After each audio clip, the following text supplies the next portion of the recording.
Falando em conquista, o Botafogo conquistou o Campeonato Brasileiro quase 30 anos depois da sua primeira conquista no Campeonato Nacional. O Botafogo, que na última rodada conseguiu uma importante vitória contra o São Paulo, fez a festa em casa, batendo o tricolor por 2-1. Olha a classificação, vamos colocar na tela a classificação do Campeonato Brasileiro, que terminou com o Botafogo com 79 pontos, o Palmeiras em segundo 73, o Flamengo em terceiro com 70 pontos, o Fortaleza com 68, o Internacional 65 e o São Paulo 59.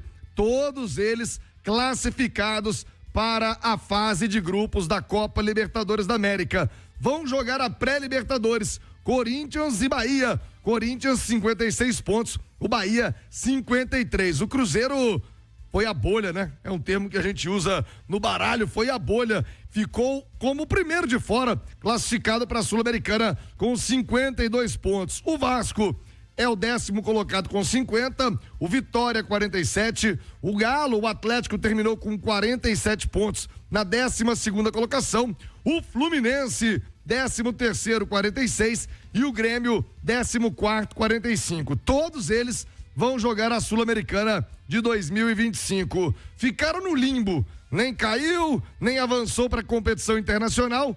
O Juventude e o Bragantino, Juventude 45 pontos e o Braga, hein? Que trabalho do Fernando Seabra, salvou o Bragantino 44 pontos. E estão rebaixados para o ano que vem o Furacão, o Atlético Paranaense, no ano do centenário, hein? No ano do centenário, o Atlético Paranaense volta à Série B depois de muitos anos jogando a elite nacional. Caíram ainda Criciúma, Atlético Goianiense e Cuiabá. A última rodada sobrou emoção, vários jogos muito pegados, jogos importantes, como por exemplo a vitória do Corinthians para cima do Grêmio, foi 3-0 lá na Arena do Grêmio. Despedida melancólica do tricolor gaúcho com derrota em casa, e a se destacar, né, que arrancada do Corinthians depois da chegada do Depay, dos reforços. Coringão arrancou no campeonato e, de ameaçado ao rebaixamento, ainda pegou uma vaga na pré-Libertadores.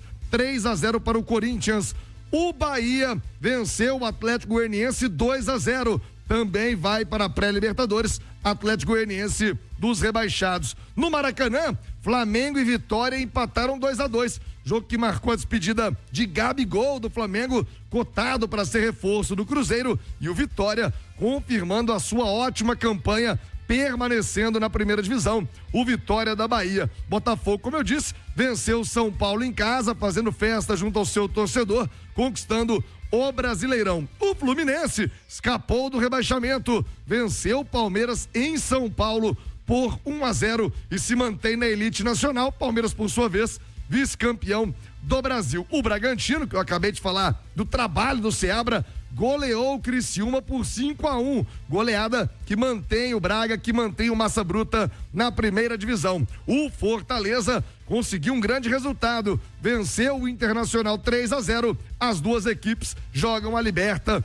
do ano que vem. O Vasco venceu o já rebaixado Cuiabá na Arena Pantanal por 2-1. O Cruzeiro foi a Caxias do Sul e venceu o Juventude por 1-0. Já na Arena MRV foi um drama. Atlético e Atlético Paranaense empatavam por 0-0, resultado que já tirava o Galo de qualquer ameaça de rebaixamento. Mas aí veio o pênalti sofrido pelo Rubens. O Hulk chamou a responsa, bateu, goleirão defendeu. E não é que o próprio Rubens pegou o rebote e fez o gol da vitória do Galo. Ê, Galo! É, Galo, e quem será o treinador do Atlético? Tudo isso a partir de agora no Rádio Esportes. Você confere com a gente aqui na Itatiaia.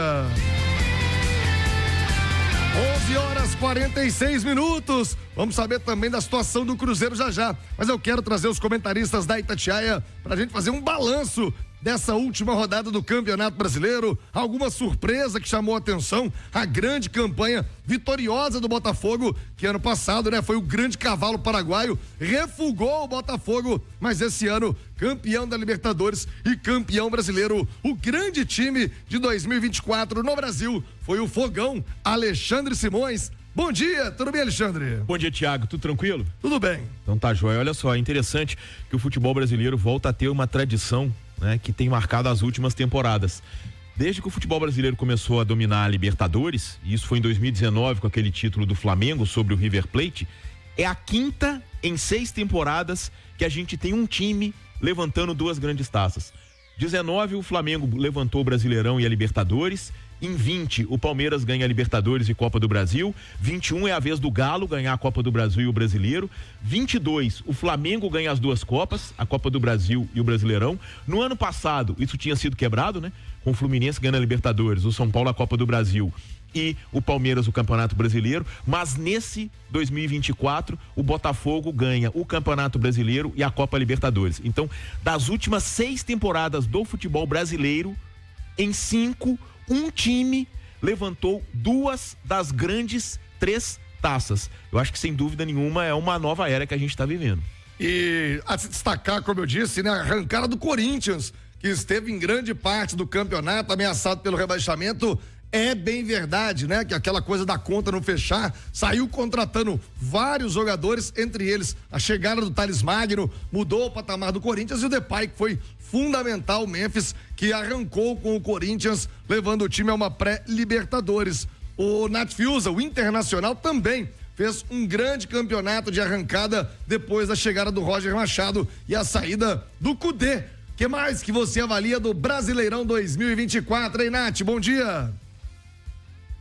Bom dia, Thiago. Um abraço a você, ao Alexandre Simões, quem nos acompanha aqui no Rádio Esportes. Olha, quero destacar também, eu acho que o Palmeiras, né, mostrando aí que o sarrafo do Campeonato Brasileiro tá muito alto, né? Um vice agora batendo o recorde aí, 73 pontos, ainda não suficientes para ser campeão brasileiro. Olha como o nosso campeonato é difícil, como o nosso campeonato não pode ser subestimado, como a cada ano o nível de competitividade aumenta, até porque a gente tem visto também a cada ano as equipes fazendo um investimento cada vez maior. Destacar também, acho que a campanha dos times nordestinos, a gente tem aí o Fortaleza dentro do G4, que chegou inclusive a sonhar com o título. A gente tem o Vitória com uma arrancada espetacular no segundo turno, Vitória que chegou a figurar na zona de rebaixamento e agora vai disputar também um torneio continental, a Sul-Americana. O Bahia, né, voltando à Libertadores após quase 40 anos. Eu acho que isso é um feito também que deve ser destacado. A arrancada do Corinthians, como você dizia, um gigante ameaçado, um primeiro turno muito complicado do Corinthians,